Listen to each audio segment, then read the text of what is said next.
আজকের মঙ্গল সমাচার লূক 6 অধ্যায় 17, 20 থেকে 26 পদ। একদিন যিশু তার শিষ্যদের দিকে চেয়ে বললেন, তোমরা দীনদরিদ্র মানুষ যারা, ধন্য তোমরা, ঐশ্বরাজ্য তোমাদেরই। তোমরা যারা এখন ক্ষুধার্ত, ধন্য তোমরা, সকলেই একদিন পরিতৃপ্ত হবে।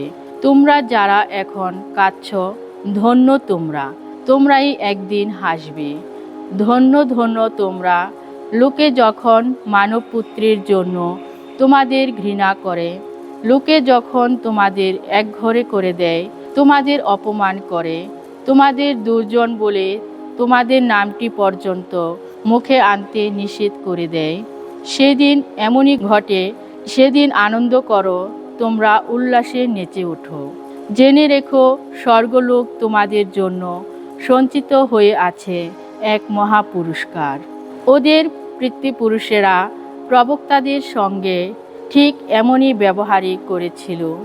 কিন্তু হায়রে তোমরা ধনী মানুষ যারা, তোমরা তো এখনই তোমাদের যত সুখ সান্ত্বনা পেয়ে যাচ্ছ। হায়রে তোমরা পেট ভরা মানুষ যারা, তোমরা তো একদিন ক্ষুধার্তই হবে। হায়রে তোমরা যারা এখন হাসছ, তোমরা তো একদিন দুঃখই করবে, কাঁদবেই তোমরা।